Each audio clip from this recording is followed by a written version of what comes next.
Commander is one of the most fun and casual formats in Magic, and so I really love custom Magic cards, and it's where they fit in best. So I thought I'd look at a couple custom commanders today that are really, really awesome, or maybe need some work. We're just gonna kind of review them, talk about what makes them cool. And yeah, I don't wanna waste any more of your time. Let's just jump into this. Starting off, we have a mono-white commander named Nygel, Elusive Geist. It's a 2-drop legendary creature spirit 2/1 with flying and lifelink, and it has Haunt, which was an Orzhov mechanic, and it says, when this creature dies, exile it haunting target creature. When the creature Nygel haunts dies, return Nygel to the battlefield tapped. I think this is actually a very interesting design. I don't think it's overpowered in any way. Really, this is just a 2/1 for 2 with flying and lifelink. You're also constricted to mono white if we're looking at this from a commander perspective, but this is one of those things where, it basically lets you double sacrifice your creatures. And I think that's how this card could be powerful.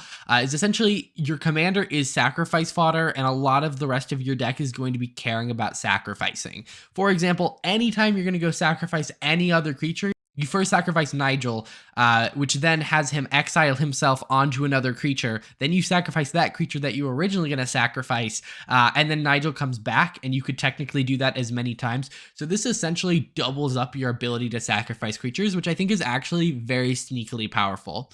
On top of that, it is a flyer. It's not a huge deal, but you're probably not actually going to let damage go through, but this can block a lot of stuff. So overall, I think this is actually better than it seems. I think the biggest limitation of it is that it is in mono white, where you are missing a lot of the great sacrifice outlets that things like black or red would have. But overall, I think because of it, it's a very interesting design. You look at it, it's not necessarily obvious where the power comes from, but doubling up your sac triggers in essence is pretty good.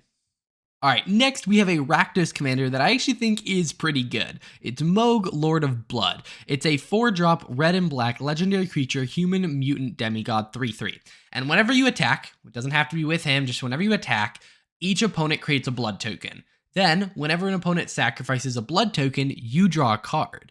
Then you can pay a red and a black and tap, and each opponent loses life equal to the amount of blood tokens they control. Overall, I think this is a really interesting design. It kind of plays in the same space as like Kobold does, which is the monkey from Jumpstart, where you actually want to be giving your opponent's artifact and then you get some sort of value out of it.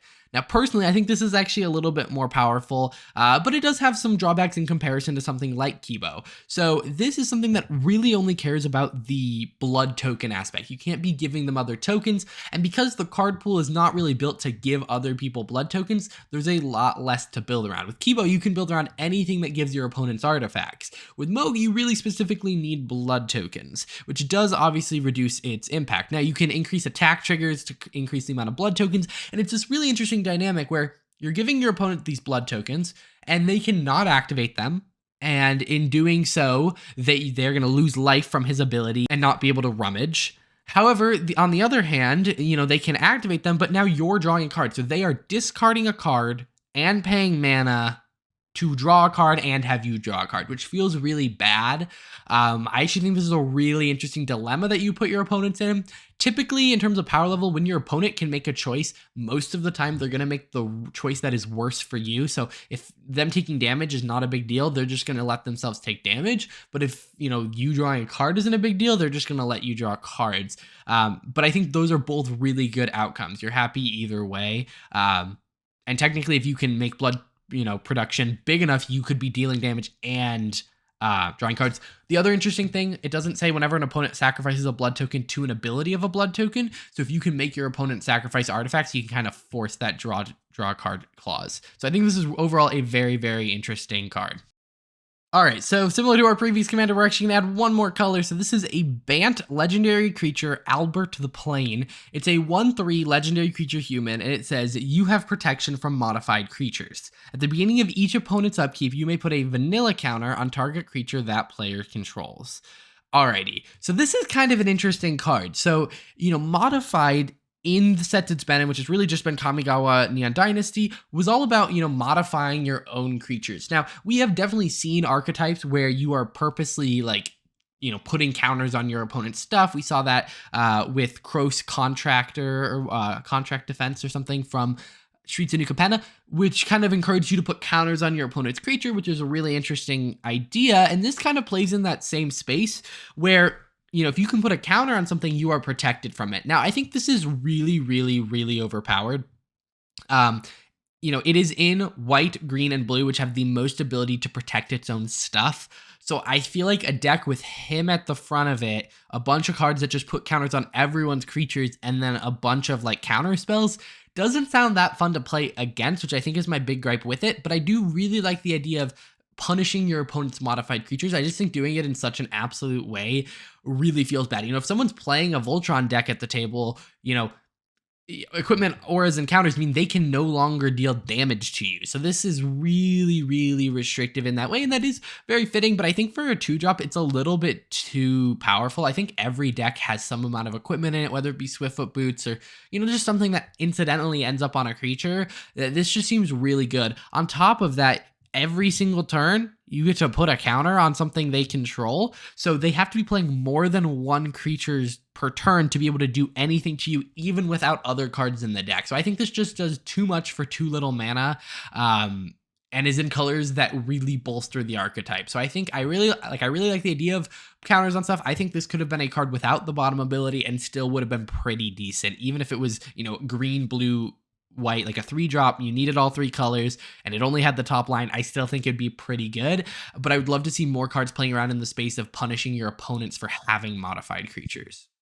Alrighty, let's jump back into monocolor with Rogrek, Kobold Cultist. It's a mono-red 4-drop legendary creature, Kobold Shaman 1/2, and it says red spells you cast have Kobold Convoke, meaning you can tap kobolds to help pay for red spells. And then it says at the beginning of your end step, create X01 Kobold of Care Keep creature tokens, where X is the highest mana value among spells you cast this turn. I think there's a little bit of a wording issue there, but the general idea of the card is really, really interesting. I just think this is a little undercosted. Again, kind of similar to the last one. This one seems really, really good. It is a little slow. This is a commander. There's a couple different types of commanders, and some of them are like, I do something once per turn. Some have static effects, and some are like a repeated triggered ability. This has a static effect and a once per turn trigger, but it seems really, really good. So let's say you play this guy on 4.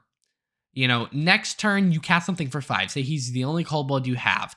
Then that means that at your end step, you're creating 5 kobolds. That means the next turn you can cast stuff for 10.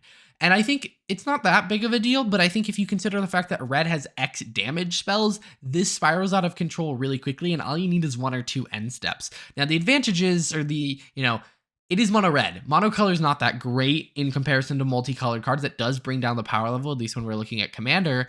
And this card does not have a ton of protection for it. I just think it'd become one of those like kill on sight commanders. Also, Kobold Convoke does feel like a little bit of a color pie break. Red can have mana, but it is very limited. It's meant to be one-time use. That's why things like treasure tokens, you have to sacrifice them to use them. I think if it said you can sacrifice kobolds to add red mana, I think that may be a better way to balance this card, or this card just needs to be way more expensive. Actually, even considering that, the turn you play him, you're actually going to get at least 4 kobolds. So this spirals out of control quickly. You go from 4 to 8 to 16 mana, assuming you don't get any other lands. Just seems really, really powerful. I think this would need to be toned down a little bit, but I really like the idea of specific creature type Convoke. And this effect seems pretty good as well. Maybe adding another color could be kind of interesting. I'm not sure. All right, this next one clearly isn't designed for Commander, but I think it's a really interesting concept for a card.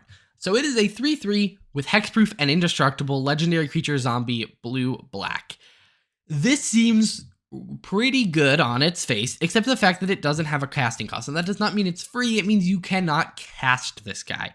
So if you want to get him on the battlefield, you have to put him in your graveyard and reanimate him. You have to be able to put a permanent from your hand onto the battlefield. And I think this is really interesting. I personally really enjoy commanders that are a challenge to build around. Ones that change the way you build. There are commanders that are just generally good. It's like, when you play a creature, draw a card. That's a fine commander, but it's kind of generic and you just play the good stuff in those colors. I like when a commander opens up cards that don't necessarily see a lot of play or go into a strategy or make you like solve a puzzle. And this is definitely one of those, and it has a pretty good payoff. A 3/3 hexproof indestructible is not bad. I'm imagining this in a deck that is a Reanimator Voltron-y deck, where he's in the command zone and you run every single effect that can get him out of the command zone. So things like Command Beacon, things like the Dragon guy that puts your commander directly on the battlefield. Stuff like that are going to be really interesting in this deck. And you have to balance the deck. How many reanimator effects do you have versus how many, pieces of equipment do you have in the deck? Because I think that's definitely how this deck is wanting to win. You're never going to put him in the command zone. All you need to do is get him out of the command zone once, and then you can just keep returning him to the graveyard. But even then, it's really hard for him to go anywhere because he has hexproof and indestructible. So I think this is just such an interesting idea because it makes you solve a little bit of a puzzle, and balancing the deck seems like something that'd be a little bit tricky, and it just seems like a fun little puzzle to solve. But that's just my opinion. Overall, really, really cool.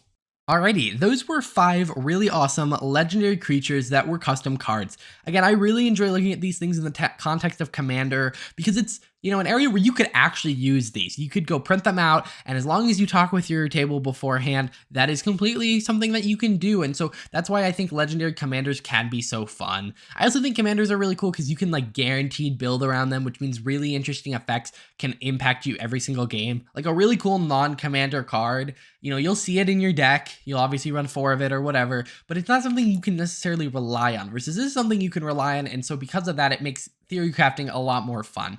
I want to know your guys' thoughts in the comments down below. I saw in a past video, someone was asking how you can submit cards to be reviewed. There is a system for that coming. I used to have a Discord, and so we'll be reopening that Discord coming in within the month. But that's taken me a little bit to get reset back up. I will see you guys in the next one.